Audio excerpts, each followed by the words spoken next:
नमस्कार, मैं हूं मनोज सैनी। आईएनडी इंपैक्ट में आपका स्वागत है और मुद्दा है जीत की जंग, मतदाता किसके संग। कल हमने देखा कि चुनाव संपन्न हो गए हैं। चुनाव के बाद अब मतदाता ने अपना जो भाग्य था मतदाता मत पेटियों में बंद कर दिया है तमाम प्रत्याशियों का। लेकिन इस बीच हमने ये भी देखा कि कोरोना के संकट के बीच में, कोविड के संकट के बीच में मतदाता जोश खरोश के साथ बाहर आया और जमकर मतदान किया। ये बात अलग है कि पिछले मतदान के हिसाब से यदि हम देखें 2018 के हिसाब से तो 2-2.5% कम रहा है। लेकिन ऐसे दौर में जब उम्मीदें कम थी कि आखिर मतदाता बाहर निकलेगा या नहीं, अच्छा खासा मतदाता का जो परसेंट रहा है, मतदान का जो परसेंट रहा है, वो निश्चित रूप से इस समय नींद उड़ा रहा है उन पार्टियों की, खासकर भारतीय जनता और पार्टी और कांग्रेस की। एक का ये कहना है कि मतदाता इसलिए बाहर आया क्योंकि वो चाहता था कि बदलाव हो जाए, और दूसरा का ये कहना है कि हमने कुछ दिनों में जो काम किया 6 महीने में, जिसके कारण मतदाता को समझ आया है कि भारतीय जनता पार्टी ही उनके साथ है, इसलिए बाहर आया। लेकिन किसने मतदाता को कितना बाहर निकाला, आकर उसने क्या किया, अब यही है कि जंग जो है वो जीत की है, पर मतदाता किसके संग, यही हमारा मुद्दा है। और जब जैसे ही चुनाव संपन्न हुए हैं, मतदान संपन्न हुआ है, उसके बाद दोनों बड़े नेता ने जीत का दावा किया, चाहे कांग्रेस की बात करें या भारतीय जनता पार्टी की। तो पूर्व मुख्यमंत्री कमलनाथ और वर्तमान मुख्यमंत्री शिवराज सिंह चौहान दोनों ने क्या कहा, जरा सुनिएगा। 28 उपचुनाव में जनता ने उत्साहपूर्वक बढ़ चढ़कर भाग लिया है। बम्पर वोटिंग हुई है। जनता ने लोकतंत्र में विश्वास व्यक्त करते हुए मतदान को अपना पवित्र कर्तव्य माना है। कोरोना के भय का असर कहीं नहीं दिखा, और कुछ स्थानों पे तो 2018 से ज्यादा वोटिंग हो गई। यह हमारे लोकतंत्र की मजबूती है। मैं अपने मतदाता भाइयों का, बहनों का, बेटे बेटियों का आभार प्रकट करता हूं। और जितनी बम्पर वोटिंग हुई है उतनी बम्पर ही भारतीय जनता पार्टी की जीत होगी। सभी 28 सीटों में उत्साह के साथ जनता ने भारतीय जनता पार्टी को वोट दिया है। कांग्रेस की बौखलाहट स्पष्ट रूप से दिखाई दे रही। मैं 28 सीटों के सभी मतदाताओं को धन्यवाद देना चाहता हूं। मतदान का जो अधिक परसेंटेज है, ये भी एक संदेश देता है, ये संकेत है कि किस प्रकार से लोगों में इतना उत्साह था वोट डालने का। ये वोट डालने का उत्साह भारतीय जनता पार्टी को एक दिशा दिखाता है। तो मुझे पूरा विश्वास है कि 10 तारीख को मतदाताओं की आवाज़, मध्य प्रदेश की आवाज़ 10 तारीख को पूरे देश भर में गूंजेगी। चलिए, कह रहे थे कि 10 तारीख को आवाज गूंजेगी। दूसरी तरफ शिवराज सिंह चौहान, मध्य प्रदेश के मुख्यमंत्री, ये कह रहे थे कि जिस तरह से वोटर परसेंटेज बढ़ा है, कई जगह ऐसी, कई सीटें ऐसी है जिन पर पिछली दफा की अपेक्षा इस बार ज्यादा मतदान हुआ है। लेकिन कोरोना के संकट के बीच में, कोविड को देखते हुए मतदाता का बाहर आना ये बताता है कि हमने काम किया है और भारतीय जनता पार्टी की सरकार 28 सीटों पर चुनाव जीत कर आ रही है और यथावत सरकार रहेगी, बल्कि बहुमत के साथ दिखाई देगी। बहुमत तो अभी भी है, लेकिन फिर मजबूती के साथ दिखाई देगी। दूसरी तरफ शिवराज सिंह चौहान के अलावा पूर्व मुख्यमंत्री कमलनाथ भी यही बात कह रहे हैं। अब बात यही है कि 28 कुल सीट है और दोनों अपने अपने जीत के दावे कर रहे हैं। 56 सीट है नहीं, 28 सीटें हैं। कौन जीतेगा, कौन हारेगा, क्योंकि अब तो जीत की जंग पर सबका निशाना है, जीत की जंग पर सबकी निगाहें टिकी हुई है। और हमें लगता है बीते जो 7 दिन है उसमें नींद उड़ने वाली है सभी की। कल रात को भी नहीं सोए होंगे नेता, चाहे बीजेपी के हो या कांग्रेस के, क्योंकि उम्मीद इस बात की है कि आखिर होगा क्या। चलिए, मेरे साथ आकाश जुड़ रहे हैं और समझते हैं कल से लेकर अभी तक के राजनीतिक सियासती समीकरण क्या कह रहे हैं आकाश, और किस तरह की स्थितियां हैं। क्योंकि दावे तो दोनों ही पार्टियां कर रही है, लेकिन बड़ा दिलचस्प चुनाव हुआ है और मतदाता ने यह बताया है कि लोकतंत्र का सबसे बड़ा जो अधिकार हमें दिया है, उस अधिकार का हम जमकर इस्तेमाल करेंगे और बताएंगे, चाहे किसी को भी बताएं, वो उनका हक है मतदाताओं का। लेकिन क्या देख रहे हैं आप, दावे तो सबके अपने अपने हैं। जी बिल्कुल मनोज जी, जिस तरीके से बाय इलेक्शन के रण में काफी कुछ बदला हुआ इस बार नजर आया। कोरोना के कारण तो इलेक्शन मतदान की जो प्रक्रिया थी वो भी बदली हुई थी, लेकिन जिस तरीके से पूरा चुनाव लड़ा गया, मध्य प्रदेश के इतिहास में पहली बार ऐसा होगा कि बाई इलेक्शन इतनी ज्यादा सीटों पर एक साथ हुआ है, और उसके बाद मतदाता भी जो है बढ़ चढ़ के लोकतंत्र के इस महायज्ञ में शामिल होने के लिए, अपनी आहुति देने के लिए बढ़ चढ़कर जो है 28 विधानसभा सीटों के मतदाता न सिर्फ घर के बाहर निकले बल्कि अपने मताधिकार का प्रयोग किया। हालांकि अगर हम पिछली बार 2018 से तुलना करें तो 3% जरूर जो है मतदान कम रहा है। अगर हम बात करें 2018 की तो उस समय 73% वोटिंग हुई थी, लेकिन इस बार 70% वोटिंग ही जो है हुई है मध्य प्रदेश में 28 विधानसभा सीटों पर। लेकिन 2018 में कोरोना नहीं था, यहाँ पर कोरोना इम्पैक्ट भी था, विकास की बात जरूर थी लेकिन विवादित बयान भी थे, अमर्यादित भाषा भी थी, विकास की बात कहीं पीछे छूट गई थी, आरोप प्रत्यारोप थे, सियासी बवाल था, और इसके बीच जो मतदाता था दोनों ही पार्टियों की रैली में पहुंचा है। क्योंकि जिस तरीके से पार्टियां दम भर रही हैं कि हमारे यहाँ ज्यादा जो है लोग हमारी सभाओं में पहुंचे, हमारे नेता के साथ जो है जनता है, तो ऐसे में जो है जनता दोनों तरफ पहुंची, क्योंकि जनता तो बड़ी नहीं, जनता वही थी, साइलेंट मोड पर थी जो, और अब जो है साइलेंट मोड का जो फैसला है जनता का, वो जनता ने जो है 3 नवंबर के दिन यानी कल के दिन जो है सुबह 7 बजे से लेकर शाम 6 बजे तक जमकर जो है जनता ने यहाँ पर अपना मतदान किया है, वोट का अपने अधिकार का प्रयोग किया है, जो साफ तौर पर बताता है कि लोकतंत्र के महायज्ञ में जनता ने सिर्फ इसलिए वोटिंग नहीं की कि ये उनका अधिकार है, बल्कि इसलिए भी की कि जो अधिकार संविधान ने उन्हें दिया है उसके माध्यम से वो राजनीति को कितना बदल सकते हैं। क्योंकि ये बाई इलेक्शन का ही जो परिणाम है जो 10 तारीख को आएगा, ये तय करेगा कि आगामी समय में मध्य प्रदेश की सत्ता पर कौन राज करेगा। और यही कारण है कि राजनेताओं का इस पूरे बाई इलेक्शन के समय लगातार एक्शन में रहना, इलेक्शन होने के बाद, मतदान संपन्न होने के बाद अभी भी जो उनकी चिंताएं हैं, दिल की धड़कनें हैं, वो बढ़ी हुई है। इंतजार है 10 तारीख का, और 10 तारीख तक अब दोनों ही दल, अगर हम बीजेपी की बात करें, बीजेपी ये दिखाने की कोशिश जरूर कर रही है कि बीजेपी को किसी तरीके की कोई चिंता नहीं है, लेकिन बीजेपी की भी कई सीटें ऐसी हैं जहां पर बीजेपी के लिए मुश्किलें बन सकती हैं। हालांकि बीजेपी कांग्रेस पर सवाल उठा रही है, और कांग्रेस की माने तो कांग्रेस में अभी भी उम्मीद दिख रही है। सीधे तौर पर जिस तरीके से पीसीसी चीफ कमलनाथ की अगर हम बात करें, वो काफी ज्यादा आश्वस्त नजर आ रहे हैं कि 10 तारीख को जब परिणाम खुलेंगे तो जो है कांग्रेस के पक्ष में खुलेंगे और बीजेपी के पास जगह नहीं होगी। लेकिन अगर हम बीजेपी की बात करें तो बीजेपी का साफ तौर पर कहना है कि कांग्रेस अगर मान भी लिया जाए कि 28 की 28 सीटें जीत लेती है, तो भी कांग्रेस के पास पूर्ण बहुमत नहीं होगा। कोई चमत्कार भी हो जाए तो भी कांग्रेस मध्य प्रदेश में सरकार नहीं बना सकती है। तो कुल मिलाकर अभी भी दावों की राजनीति थमने का नाम नहीं ले रही, और जिस तरीके से दिलचस्प रन रहा है पूरा, उससे साफ तौर पर अंदाजा लगाया जा सकता है कि परिणाम भी जो है दिलचस्प आने वाले। लेकिन एक चीज और है आकाश, मेरे साथ हालांकि मेहमान जुड़ गए हैं, पर एक सवाल और आपसे रहेगा और आप बने भी रहिएगा मेरे साथ, कि ये जो चीजें दिखाई दे रही चंबल ग्वालियर में, खासकर हम देखें ग्वालियर में तो मतदान का प्रतिशत घटा है पिछले मतदान की अपेक्षा, और कई ऐसी सीटें हैं जो जिस पर बहुत ही जोरदार टक्कर है। क्योंकि मैं खुद गया हूं, देखा है अपने कार्यक्रम के माध्यम से, अलग अलग जो मतदाता है उनसे मुलाकात की है। ये कम होना और कुछ जगह बढ़ना, ये क्या संकेत देता है? जी बिल्कुल, जहां मतदान प्रतिशत बढ़ा है वहां तो जो है स्वीप एक्टिविटी भी ज्यादा हुई है। मतदाता ना सिर्फ जागरूक रहा है बल्कि लोकतंत्र को मजबूत करने के लिए वो घरों के बाहर निकला है। लेकिन ग्वालियर ईस्ट की अगर हम खास तौर पर मनोज जी बात करें, जहां पर मतदान प्रतिशत 48 और 50 के आसपास रहा है दोनों ही जगहों पर, जो साफ तौर पर बताता है कि यहां पर मतदाता कहीं ना कहीं नाराज था या कोरोना इंपैक्ट था, ये भी समझना होगा।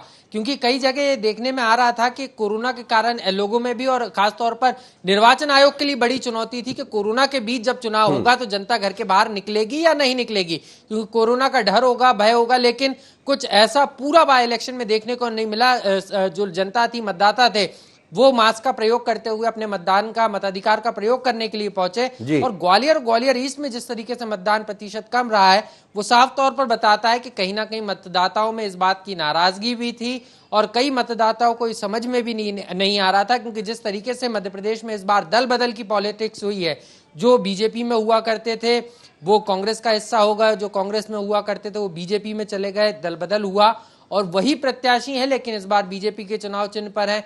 तो जनता यहाँ पर भी जो है स्पष्ट रूप से समझ नहीं पा रही थी या नाराजगी थी, और यही कारण रहा कि इन दोनों जगहों पर जो है वोटिंग प्रतिशत कम रहा। इसको लेकर भी निर्वाचन आयोग अपने नजरिए से सोच रहा है, प्रयास कर रहा है जानने का कि यहां पर वोटिंग प्रतिशत क्यों रहा, इसको लेकर भी जो है विचार विमर्श निर्वाचन आयोग भी अपनी तरफ से कर रहा है। लेकिन अगर हम पॉलिटिकल पार्टीज की बात करें तो दोनों ही दल इसको लेकर भी अपना गुना भाग लगा रहे हैं। वोटिंग प्रतिशत जरूर चलिए, कम रहा दोनों है। ही दल लगा रहे हैं। आकाश, आप मेरे साथ बने रहिए। इस वक्त योगेश यादव जुड़ गए हैं, कांग्रेस के प्रवक्ता है। योगेश जी, आपका बहुत बहुत स्वागत है।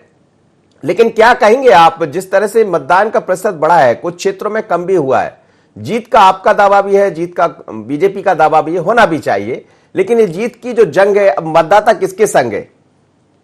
देखिए मनोज साहब, सबसे पहले तो मैं आपके लोकप्रिय चैनल के माध्यम से इस भ्रम को दूर कर दूं जो भारतीय जनता पार्टी का एक हमेशा का चुनावी शगल रहा है। चूंकि चुनाव समाप्त हो गए तो अब भारतीय जनता पार्टी को इस बात का झूठ नहीं बोलना चाहिए कि कांग्रेस को 28 के 28 सीटों की जरूरत है। यदि आप गणित को देखें और स्टैटिक्स जो अब हम लगाते हैं तो हम महसूस करते हैं कि हमें 28 सीटों की आवश्यकता नहीं। हालांकि ये भी मैं दावा बड़े स्पष्ट और बिना किसी पूर्वाग्रह और बिना किसी दंभ के कह रहा हूँ, बड़े मतलब बेबाक और निष्पक्ष हम लोगों ने जो अध्ययन किया है उस अध्ययन के अनुसार कांग्रेस को 24+ सीट आ रही है और वो हमारे लिए पर्याप्त है। हम 18-19 की संख्या पर भी पहुंच रहे हैं तो बहुमत से हम सरकार बनाने जा रहे हैं। अब ये क्या गणित होगा इसको भविष्य के गर्भ में आप सुरक्षित रखें, लेकिन ये जो भारतीय जनता पार्टी ने फैलाया था कि 28 चाहिए 28 चाहिए, 28 की आवश्यकता नहीं है और हम 24+ के बाद सरकार बनाने जा रहे हैं। तो दूसरी बात महत्वपूर्ण है, जी, आपने जो कहा है कि मतदान कहीं ज्यादा, जैसे आगर में 83.75 हुआ है या हाटपिपलिया में बढ़ा है, बदनावर में, दुआसरा में, और जो मैंने जो देखा है, जो गांव है चाहे महगांव, दिमनी, मुरैना, ग्वालियर, गोहद, अंबा और ग्वालियर पूर्व, ये हमेशा कहा जाता है परंपरागत रूप से कि ज्योतिराज सिंधिया जी के प्रभावी क्षेत्र माने जाते हैं कि महाराज साहब की यहाँ पर तूती बोलती है। लेकिन अब मुझे ऐसा लगता है कि पहली बार ज्योतिराज सिंधिया जी को बहिष्कृत किया गया है। बहिष्कृत शब्द का मैं प्रयोग कर रहा हूँ क्योंकि कांग्रेस के लोग तो परंपरागत जो उनके साथ जुड़े थे, उन्होंने ईमानदारी से कांग्रेस के लिए कार्य किया, वो कांग्रेस में रहे। जो कलदार लोग, जो भाजपा के लोग थे, वो उनको स्वीकार ही नहीं कर पाए और आज भी उनको ज्योतिराज सिंधिया जी कहते हैं और ज्योतिराज सिंधिया जी की कांग्रेस कहते हैं। तो ये एक बहिष्कार का संकेत है कि उनके खिलाफ वोटिंग हम कह सकते हैं कि भारतीय जनता पार्टी के लोगों ने भी उनके पक्ष में मतदान नहीं करवाया। और जनरली हमें मैसेज आ रहा है कि ज्यादातर लोग, चाहे अंबा हो, ग्वालियरपुर हो, गोहद हो, ग्वालियर हो, मुरैना हो, वो घर पर बैठे रहे, विशेषकर बीजेपी के कार्यकर्ता। तो ये कांग्रेस के लिए एक शुभ संकेत है। हम सरकार बनाने जा रहे हैं और हम दावे के साथ कहते हैं, अभी हम जो हमारा प्रारंभिक सर्वे आया है उसमें हम 24+ में हैं। लेकिन आपने एक बड़ी दिलचस्प बात ये भी कही है कि हम 18-19 सीट लेकर आ रहे हैं तो भी सरकार बनाने जा रहे हैं। हालांकि ये गर्त में आपने कहा बताना उचित नहीं होगा, मैं भी आपसे नहीं पूछ रहा हूं, लेकिन ये धड़कनें बढ़ाने के लिए है या वास्तव में कांग्रेस इस तरफ आगे बढ़ रही है? देखिए, ये हम लोगों का बहुत पहले से ही हम लोगों का एक हमने तैयार करके रखा सांख्यिकी के आधार पर, और इसकी अब मतलब बहुत ज्यादा अभी कहने की आवश्यकता नहीं है। जिस तरीके से दावा किया जा रहा था कि 28 के 28 ही चाहिए, आप लोग 87 के बाद से जोड़ते हैं कि 87 के बाद 117 जब आएगी, जब स्पष्ट बहुमत के रूप में आएगा, तो आप जिस तरीके से 28 को पूरा प्लस करते हैं 87 में, उसके बाद कांग्रेस की सरकार को बनाते हैं। हमारा कुछ दृष्टिकोण दूसरा है कि हम लोगों ने जो अपना तय करके रखा है कि गवर्नमेंट तो कांग्रेस बनाने जा रही है और निश्चय ही 24+ में है हम, और कांग्रेस का कार्यकर्ता उत्साहित है। मैं आपके ही चैनल के माध्यम से उन जांबाज कार्यकर्ताओं को थैंक्स तो कहना छोटा शब्द हो जाएगा, जिन्होंने जी जान से कांग्रेस के लिए वोटिंग करवाया, और जो अथा वोटिंग हुआ है, जो जैसे अशोकनगर में पहले 7.46 था वो 6.02 हो गया, नेपानगर में, और जिस तरीके से हम लोगों का बड़ा है मतदान, तो वो आने वाले समय में शुभ संकेत है। क्योंकि 2008 का एनालिसिस करें आप, 2013 का, तो उस समय मतदान कम था, लेकिन 2018 में मतदान 2008 और 2013 की बनिस्बत बढ़ा था। उसके बाद कांग्रेस को ज्यादा सीटें आई। जी, चलिए आप बने रहिए। राजपाल सिंह सिसोदिया मेरे साथ जुड़ रहे हैं, भारतीय जनता पार्टी के प्रवक्ता है। राजपाल जी, बहुत बहुत स्वागत है आपका। लेकिन वोट ऑफ परसेंटेज कई जगह बढ़ा है, कुछ क्षेत्रों में कम भी हुआ, लेकिन ओवरऑल हम देखें कोविड की दृष्टि से तो मतदाता बढ़ चढ़कर बाहर आया है, जमकर मतदान किया है। आपके दावे भी है और कांग्रेस के दावे भी। योगेश यादव मेरे साथ जुड़े थे, आप सुन पाए या नहीं? वो ये कह रहे हैं कि जीत तो हमारी हो रही है और हम यदि 18-19 सीट लेकर भी आ रहे हैं तो भी सरकार हम बनाने जा रहे हैं। भारतीय जनता पार्टी अपने आप को कहां देख रही? भारतीय जनता पार्टी सरकार यथावत बनी रहेगी। माननीय मुख्यमंत्री के रूप में शिवराज सिंह जी और मजबूत होने की स्थिति में आएंगे। कल का परिणाम, कल जो जिस प्रकार से रुझान आया है पूरा, वो रुझान भारतीय जनता पार्टी के पक्ष में आया, क्योंकि 2-3 कारण हुए हैं। एक कारण तो ये कि हमारा जो कार्यकर्ताओं का नेटवर्क है नीचे तक का, हमारी जो बूथ कमेटी है, बूथ समिति है, वहां तक के हमारे जो कार्यकर्ताओं ने मेहनत करने का काम किया है, उसका परिणाम तो आना ही है। साथ साथ में माननीय शिवराज सिंह चौहान जी की जो जन कल्याणकारी योजना है मध्य प्रदेश में, पिछले 7 महीने में जो किसानों के लिए हमने करने का काम किया है, जो समाज के सभी वर्गों के लिए करने का काम किया, उसका लाभ मिलते हुए देश के अंदर माननीय मोदी प्रधानमंत्री के रूप में है, सरकार है केंद्र में, तो ये तमाम चीजें जो है हमारी अनुकूलता में है। साथ ही साथ मतदान केंद्र पे हम और ज्यादा मजबूती से उभर के सामने आए हैं। वो ऐसे आए हैं कि पहले हमारी मतदान केंद्र पे अगर इकाई होती थी तो उसमें सिर्फ भारतीय जनता पार्टी के हमारे जो कार्यकर्ता है वही उस मतदान समिति के सदस्य हुआ करते थे। परंतु सिंधिया जी के आने के बाद में कांग्रेस का एक बड़ा धड़ा जो कि गांव स्थान तक मतदान केंद्र तक था, वह भी हमारी बूथ समिति में जुड़ा, जिसका हमने पुनर्गठन करने का काम चुनाव के 2 माह पूर्व कर लिया था। इस वजह से परसेंटेज बढ़ने का जो कारण है, वो बड़ा कारण ये भी है कि हमारी जो टीम थी वह सभी जगह बढ़ गई। कहीं जहाँ 11 लोगों की समिति हुआ करती थी वो अब 21 की हो गई, जहाँ 21 की होती थी वहाँ 35 की हो गई। इस प्रकार से कई स्थान तो ऐसे भी थे जहाँ कांग्रेस के लोग बैठने की स्थिति में नहीं थे, बैठने वाले नहीं थे। अब किस गणित में यादव साहब कह रहे हैं कि उनकी सरकार बन रही है, मैं नहीं समझता हूँ उनको सरकार बनाने। लेकिन आपने कहा कि महाराज के आने, सिंधिया जी के आने से, लेकिन वही क्षेत्र ऐसा है जहां वोटा परसेंटेज कम हुआ है, चाहे हम ग्वालियर की बात कर लें या कुछ और क्षेत्रों की बात कर लें, तो उसको कैसा देखते हैं? देखिए, यहाँ पर 2 तरह की स्थितियां हैं। 2 तरह की स्थिति इस तरीके से है कि शहरी क्षेत्र में और ग्रामीण क्षेत्र में अलग अलग तरीके का मतदान की स्थितियां रही। ग्रामीण क्षेत्र में कहीं ना कहीं कोविड को लेकर जो है ज्यादा भय नहीं होने की वजह से वहाँ प्रतिशत बढ़ने का काम हुआ। वहीं नगरीय क्षेत्र में थोड़ा सा कोविड को लेकर ज्यादा जागरूकता और भय का वातावरण था, इस वजह से कहीं ना कहीं थोड़ा सा मतदान कम होने का काम हुआ है। परंतु इनाल जो है, परिस्थितियां जो है वो भारतीय जनता पार्टी के पक्ष में हैं, क्योंकि कांग्रेस के पक्ष में तो हो ही नहीं सकती। इसलिए नहीं हो सकती कि क्या 28 की 28 सीट में यादव जी से पूछना चाहता हूँ, क्या 28 में से 28 सीट वो जीत रहे हैं? अगर 28 में से 28 सीट जीतते हैं वो तो कह रहे हैं कि हम 18-19 सीट जीत रहे हैं तो भी सरकार बना रहे हैं। 18-19 सीट में कैसे सरकार बना लेंगे? बता दीजिए योगेश यादव जी। योगेश जी जवाब दे दीजिएगा। देखिए, हमने क्या कहा कि भारतीय जनता पार्टी ने एक तय करके रखा था एक मुद्दा, 28 सीट आएगी तो कांग्रेस की सरकार बनेगी, 28 सीटें आएगी, हम बताएंगे कि सरकार कैसे बनेगी। और ये भी हम दावे के साथ कही, अतिरंजना नहीं है, अतिरेक नहीं है, ये एक ओवर कॉन्फिडेंस नहीं कहे इसको, ये स्पष्ट रूप से पहली बात तो हमारे जो सर्वे आए उसमें 24+ हो रहा है। हम 28 के 28 की बात नहीं कर रहे हैं कि हमें 28 के 28 सीट आ रही है, हमें 24+ आई है। और 17-18 सीट के बाद गवर्नमेंट कांग्रेस की बन रही है। ये शब्द मैं कहूं तो आप 10 तारीख के बाद भी मैं रिपीट कर सकता हूं, मनोज साहब, आपके ही टीवी चैनल पर। और इन लोगों का जो गणित है, जो अंक गणित लेकर चल रहे हैं, जिस 87 से ही गिनती शुरू कर रहे हैं, हमारी गिनती कहीं और से शुरू हो रही है। और इसको भविष्य के गर्भ में रहने दिया जाए, इसको तो बहुत बेहतर है, अच्छा रहेगा। ये विधायक खरीद, देखिए मैं आपको बता देना चाहता हूँ, शिवराज सिंह जी और बीजेपी वालों ने अभी जो विधायक की खरीद फरोख्त की अभी दमोह में, इसलिए की ये घबराहट थी, ये भय था अंदर ही अंदर से, क्योंकि इनका जो अंक गणित है वो गड़बड़ा रहा है, इनकी संख्या कम हो रही है। इन्होंने अभी एक इस्तीफा और दमोह में करवा दिया जिसके इलेक्शन नहीं हो पाए। लेकिन हम दावे के साथ कहते हैं कि गवर्नमेंट कांग्रेस की बनेगी। और ये बड़ा हास्यास्पद लगता है कि इतना उत्साह क्यों दिखाई दे रहा भारतीय जनता वो कांग्रेस पार्टी में, जैसा आप कह रहे हैं योगेश जी। और हम कल कमलनाथ जी को भी देख रहे थे, वो भी उत्साह से लबरेज नजर आ रहे थे। तो क्या वास्तव में एक अलग तरह की तैयारियां कर ली थी कांग्रेस ने? बिल्कुल तैयारी है। और इलेक्शन जिस हमें लड़ना था, जिस प्रणाली पर, वो प्रणाली से हम सक्सेस हुए हैं। कांग्रेस ने जो इलेक्शन लड़ा है ये एक आइडियल इलेक्शन है। और ये भाजपा जो दावे करती कि हमारा बूथ और हमारा वो कार्यकर्ता, इनका कार्यकर्ता था कहाँ? इनका कार्यकर्ता तो हताश और निराश और रोष और उस प्रकट में रहा कि आज राजपाल जी आइडियल चुनाव है ये कांग्रेस के लिए, और वो कह रहे हैं कि परिणाम भी आइडियल होंगे।